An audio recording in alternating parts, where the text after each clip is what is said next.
स्मृति ईरानी जी हमारे साथ जुड़ चुकी है, केंद्रीय मंत्री। स्मृति जी, बहुत बहुत स्वागत है आपका एबीपी न्यूज़ पर और बहुत सारी बधाइयाँ। 276 पर इस वक्त नजर आ रही है बीजेपी उत्तर प्रदेश में। इतिहास, हिस्ट्री। धन्यवाद जी आपको। पहले तो क्योंकि मैं 8 मार्च को आपको शुभकामनाएं प्रेषित नहीं कर पाई, इसलिए आपके यहाँ पर जितनी भी महिला टीम की कर्मियां हैं सबको मेरी ओर से बिलेटेड हैप्पी वुमेन्स डे।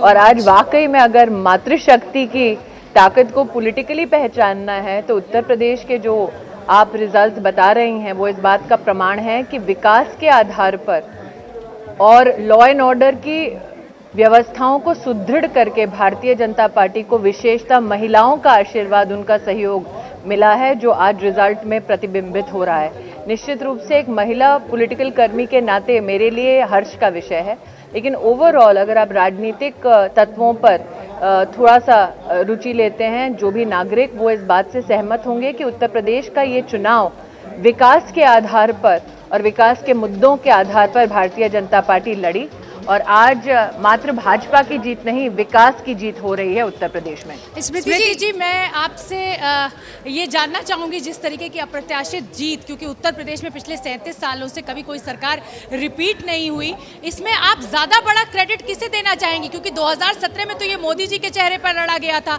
लेकिन इस बार योगी जी भी हैं आगे, तो किसको ज्यादा क्रेडिट देंगी, मोदी जी या फिर योगी जी?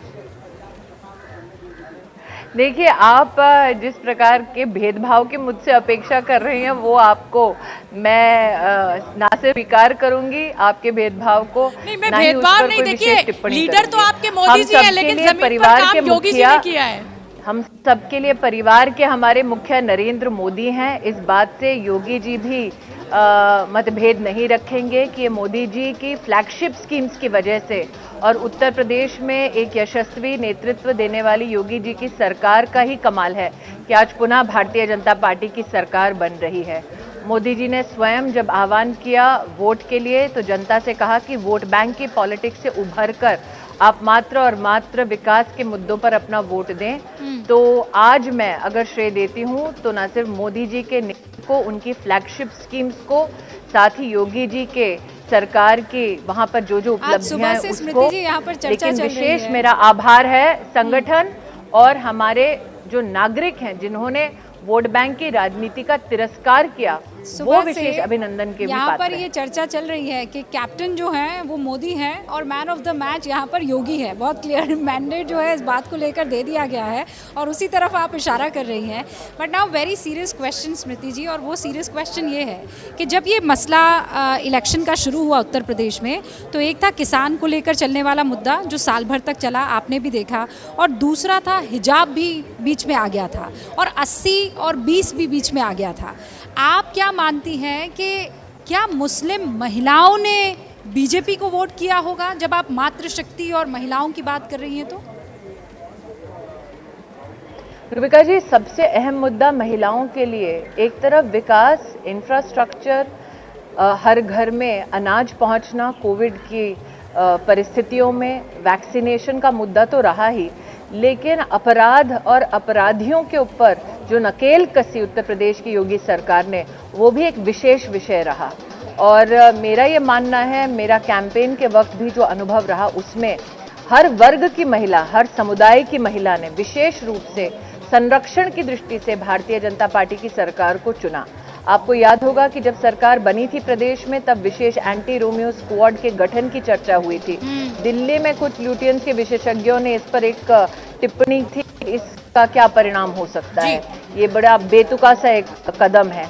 लेकिन जो उत्तर प्रदेश में रहे हैं वर्षों वर्ष, विशेषतः महिलाएं, वो जानती हैं कि कितनी कठिन परिस्थितियों में विशेष उन बेटियों को स्कूल तक या कॉलेज जाने में परेशानियां उठानी पड़ती थी, जिसको योगी सरकार ने एक मुश्किल परिस्थिति में अपनी सरकारी तंत्र के माध्यम से महिलाओं को समाधान दिया है।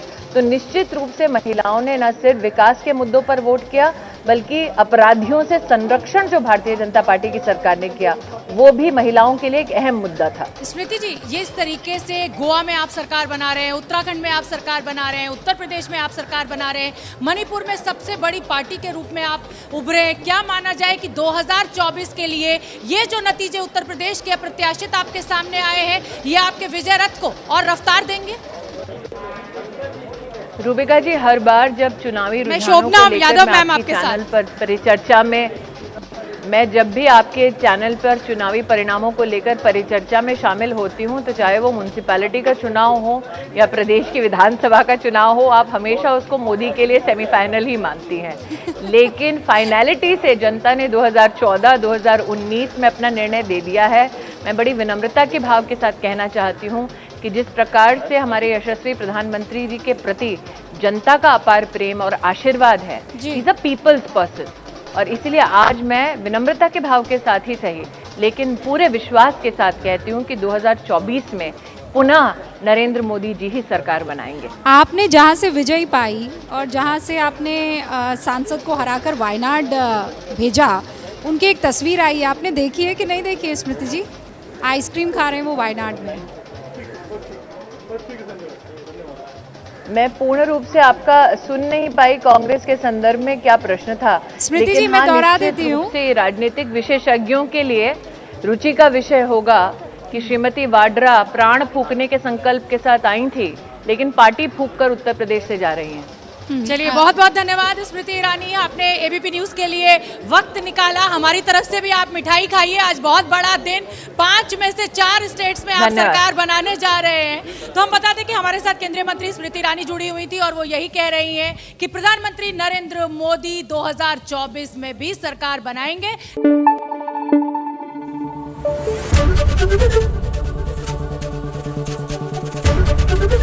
एबीपी न्यूज आपको रखे आगे।